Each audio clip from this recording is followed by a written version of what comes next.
Assalamualaikum warahmatullahi wabarakatuh. Waalaikumsalam warahmatullahi wabarakatuh. Bagaimana kabar Anda semuanya? Baik, Bu. Ada yang tidak hadir hari ini? Hadir semua, Bu. Oke, sebelum kita memulai perkuliahan kita hari ini, alangkah baiknya kita membaca doa terlebih dahulu. Silakan semuanya pimpin doa ya.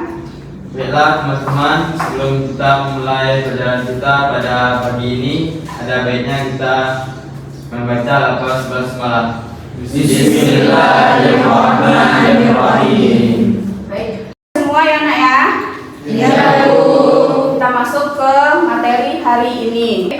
Adapun kemampuan yang diharapkan Anda semuanya akan ketahui setelah perkuliahan ini, yang pertama adalah mahasiswa mampu menjelaskan pengertian uji normalitas data dalam penelitian. Yang kedua, nanti Anda semuanya diharapkan dapat menyelesaikan permasalahan uji normalitas data menggunakan formula Excel. Sebelumnya kan kita sudah belajar dengan Excel ya, materi-materi sebelumnya. Baik, sebelum itu ada yang masih ingat nggak apa itu distribusi normal pada materi sebelumnya? Oke, silakan Sylvie. Distribusi normal itu adalah jenis distribusi probabilitas yang menggambarkan bagaimana data tersebut tersebar di sekitar nilai rata-rata. Oke, berarti masih ingat ya semuanya ya tentang distribusi normal ya? Ya, Sudah dijawab oleh Sylvie, terima kasih ya, jawaban yang sangat bagus dan tegas sekali. Sekarang kita lanjut, ada nggak yang tahu tentang uji normalitas itu apa? Kami, Bu. Oke, silakan Salman. Uji normalitas yaitu prosedur statistik yang dilakukan untuk menentukan apakah suatu set data sampel berasal dari populasi yang terdistribusi secara normal atau tidak. Oke, terima kasih ya Salman, jawabannya sudah tepat. Semuanya mendengarkan jawaban dari Salman? Uji normalitas data tadi sudah dijawab oleh Salman. Sekarang kira-kira ada nggak yang tahu tentang manfaat memahami uji normalitas itu untuk apa? Saya, Bu. Oke, nah Jua, silakan dijawab pertanyaannya. Jadi manfaat uji normalitas dalam penelitian yaitu meningkatkan kredibilitas dan reliabilitas penelitian serta memilih metode analisis yang tepat. Oke, sudah dengar semuanya? Terima kasih ya Najwa, jawabannya sudah tepat dan sangat akurat. Baik, tadi kita sudah menjawab pertanyaan tentang apa sih uji normalitas data, terus manfaatnya juga sudah dijawab. Sekarang bagaimana atau penelitian jenis apa yang biasanya digunakan untuk uji normalitas ini? Penelitian kuantitatif. Berarti untuk pemahaman awal ini kita sudah paham ya tentang uji normalitas data, tinggal kita menyelesaikan permasalahan dari uji normalitas data. Baik, seperti yang sudah dijawab oleh Salman tadi, uji normalitas data itu adalah sebuah prosedur statistik yang digunakan untuk menentukan apakah suatu set data itu berasal dari populasi yang berdistribusi normal atau tidak, yang berbentuk lonceng. Jadi landainya itu tidak condong kanan dan condong kiri, yang dia itu bagus gitu landainya ya. Mencari uji normalitas data itu banyak metode ya nak ya yang bisa kita gunakan. Yang pertama itu ada uji Lilliefors, ada uji Shapiro-Wilk, ada uji Anderson-Darling, dan uji chi-square. Nah, dalam pembelajaran hari ini kita akan pakai yang pertama ya, uji Lilliefors. Ya, sebenarnya sama aja ujinya itu, hanya untuk membuktikan nilainya itu berdistribusi normal atau tidak. Tapi yang biasanya digunakan itu dalam penelitian pendidikan itu adalah uji Lilliefors. Nah, ini ada syarat-syarat sebelum melakukan uji Lilliefors itu kita harus tahu dulu syarat-syaratnya. Yang pertama itu datanya berskala interval ya, atau data kuantitatif. Jadi nanti yang penelitian yang kuantitatif bisa menggunakan uji normalitas data untuk membuktikan datanya berdistribusi normal atau tidak. Lalu ada data tunggal ya yang belum dikelompok. Lalu ada rata-rata standar deviasi yang harus kita cari. Nah, ukuran sampelnya itu relatif kecil, biasanya itu kecil dari 50 atau besar dari 30. Pokoknya standarnya sampai kecil dari 50 ya. Nah, ini langkah-langkahnya. Langkah-langkah yang pertama itu kita tentukan dulu hipotesisnya. Kita buat hipotesis 0, hipotesis tolaknya atau H1-nya. Lalu kita tentukan tingkat signifikan dengan alfanya itu umumnya digunakan adalah 0,05. Lalu ada datanya kita urutkan terlebih dahulu, baru nanti kita cari rata-rata dan standar deviasi. Setelah itu baru hitung nilai Z. Lalu dengan rumus ZI itu nilai X1 dikurang dengan rata-rata dan dibagi standar deviasi. Makanya kita cari rata-rata dan standar deviasi terlebih dahulu. Baru hitung probabilitas kumulatifnya atau kita cari FZI. Nah, setelah itu kita akan mencari nilai SZI-nya. Nah, nilai SZI ini nanti bisa kita hitung dengan mudah menggunakan program pada Microsoft Excel-nya ya.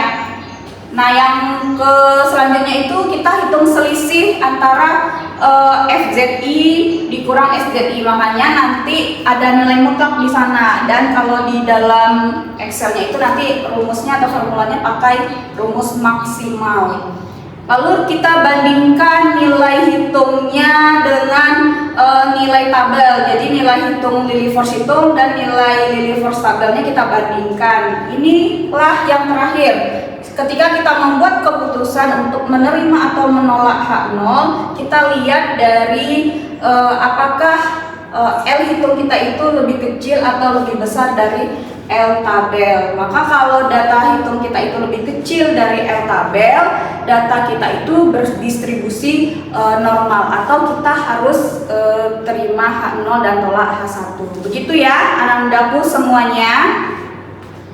Oke, sebelum kita melanjutkan bagaimana menggunakan atau menyelesaikan permasalahan uji normalitas data dengan formula Excel, kita harus kenal terlebih dahulu tentang ilmuwan statistika yang sudah berperan aktif di dalam dunia statistika. Ini ada yang pertama, ini ada Al-Battani, lalu ada Ibnu Sina, lalu ada siapa namanya nak?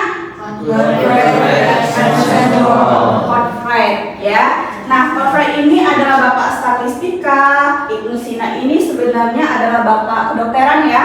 Lalu Al-Battani ini adalah bapak ilmu morfologi.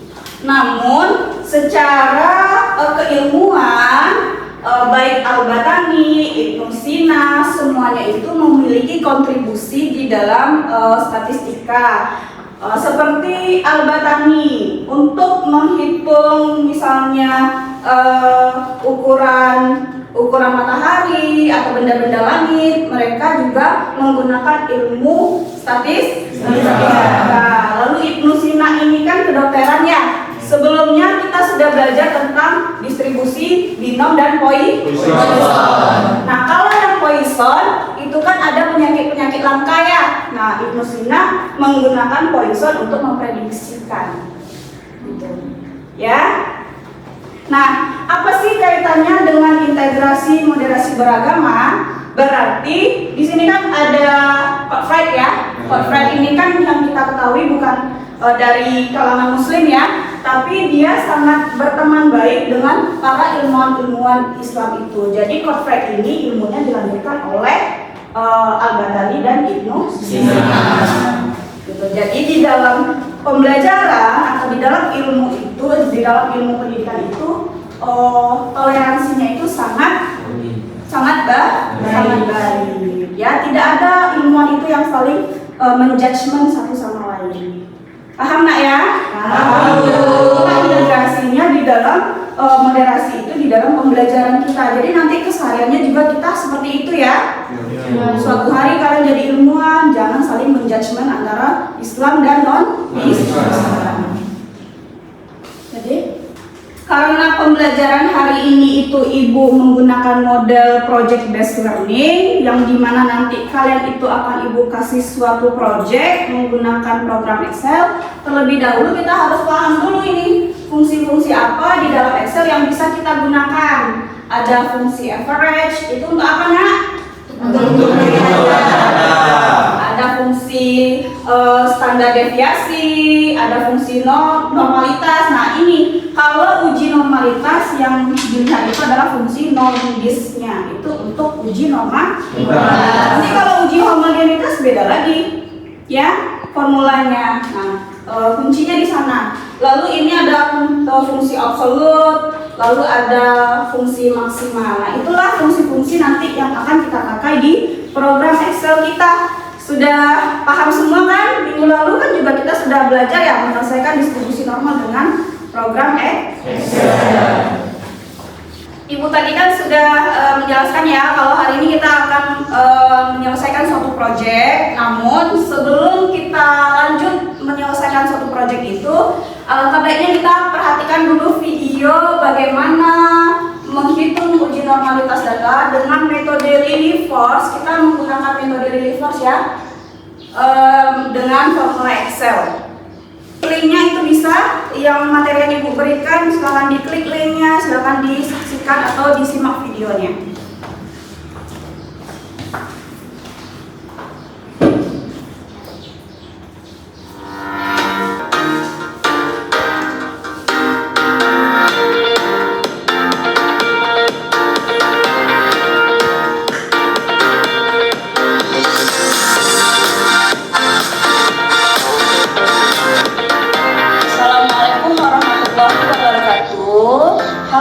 Semuanya, kembali lagi ke video pembelajaran statistika. Pada pertemuan ini kita akan membahas bagaimana langkah-langkah melakukan uji normalitas data menggunakan metode Lilliefors dengan menggunakan Excel. Untuk itu silakan disimak ya videonya. Baik, di sini ada suatu permasalahan yang akan kita selesaikan, di mana data ini akan kita buktikan bahwasannya nilai-nilai dari 12 mahasiswa ini terbukti berdistribusi normal atau tidak. Jadi langkah pertama yang harus kita lakukan adalah kita harus mengurutkan terlebih dahulu. Kita bikin nomor, karena data kita adalah sebanyak 12, jadi kita urutkan nomornya dari yang pertama sampai 12. Lalu kita akan, karena ini kan nilai ini adalah X-nya ya, berarti nanti akan kita tulis dengan X. Nah, X ini nanti akan menjadi data yang sudah kita urutkan tadi, kita copy paste, kita pindahkan ke yang bawah. Lalu kita akan mencari nilai dari Z. Nanti kita akan mencari nilai dari Z. Nah, lalu Z-nya kita tulis dulu pada barisnya, pada judul barisnya itu adalah FZ. Nah, kita akan mencari juga nilai dari SZ-nya. Di sebelahnya kita akan mencari proyeknya hari ini anak ya, kita akan menyelesaikan permasalahan. Di sini ada data ujian akhir semester mata kuliah statistika yang dilaksanakan oleh 20 mahasiswa, dimulai dari 60 sampai 65. Berarti data ini harus kita apakan terlebih dahulu? Kita urutkan. Oke. Silahkan dibuka Excel-nya masing-masing, di laptopnya masing-masing, silahkan dikerjakan. Nanti kita akan presentasi ya, Ibu akan suruh Ananda semuanya presentasi. Boleh nanti perwakilan 1 atau 2 orang ya. Silahkan dibuka Excel-nya. Sudah dibuka semua Excel-nya nak? Sudah Bu. Silahkan dikerjakan ya permasalahan ini ya.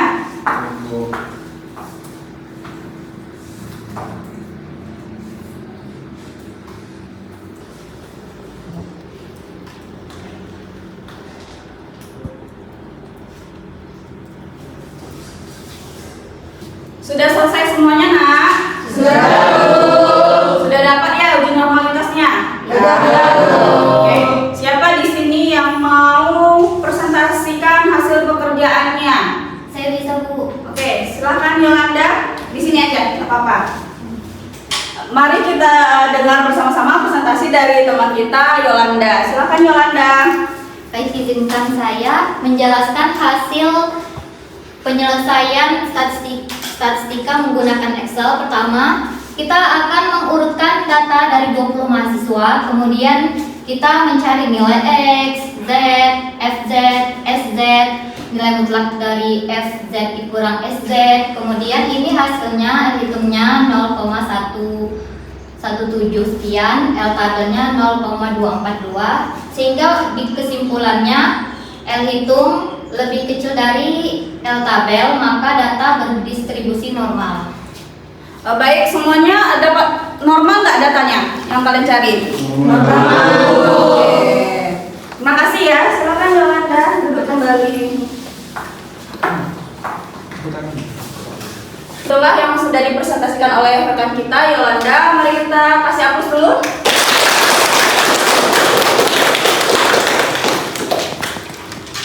Baik, kita sudah melakukan proyek-proyek tentang uji normalitas data, baik yang data berdistribusi normal maupun tidak ya. Nah, siapa yang bisa menyimpulkan nih tentang pembelajaran kita hari ini tentang uji normalitas? Saya, Bu. Oke, silakan Akmal. Adapun kesimpulan dari manfaat uji normalitas data dalam penelitian, yang pertama, kita bisa menentukan metode apa yang sesuai dengan data penelitian kita. Yang kedua, kita akan mendapatkan data yang valid dan reliable. Oke, semuanya dengar nggak ya? Itu dua manfaat yang disampaikan oleh Akmal tentang manfaat dari uji normalitas data yang bisa Anda gunakan semuanya nanti ketika melakukan penelitian. Semoga nanti bermanfaat ya ketika kalian turun ke lapangan. Baik, selanjutnya kita kasih hapus dulu untuk Akmal. Nah, di sini Ibu akan memberikan kuis untuk melihat pemahaman kalian tentang pembelajaran hari ini. Silakan dibuka linknya yang sudah Ibu berikan.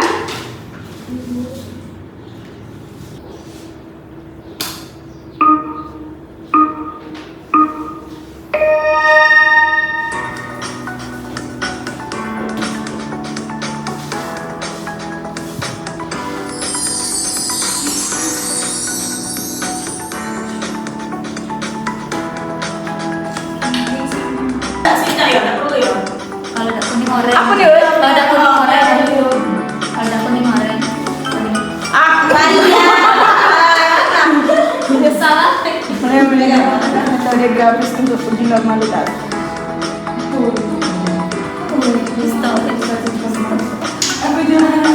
Kecuali kan? Ada yang bukan. Yang bukan. Ayo.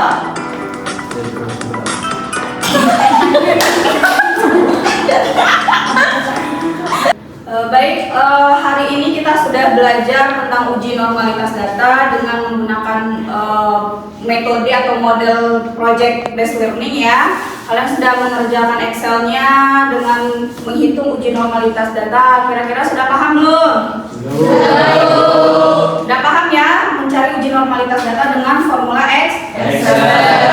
Oke, minggu depan kita akan belajar tentang uji homogenitas data. Jadi makanya kita harus belajar normalitas data dulu, baru kita lanjut ke uji homogenitas data. Silahkan video yang Ibu berikan tadi simak lagi di rumah dan pelajari di rumah. Kemudian Ananda pelajari tentang uji homogenitas.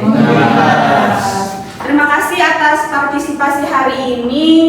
Semoga jadi ilmu yang bermanfaat. Jika ada salah kata Ibu, mohon maaf. Wabillahi taufiq wal hidayah. Assalamualaikum warahmatullahi wabarakatuh. Waalaikumsalam warahmatullahi wabarakatuh.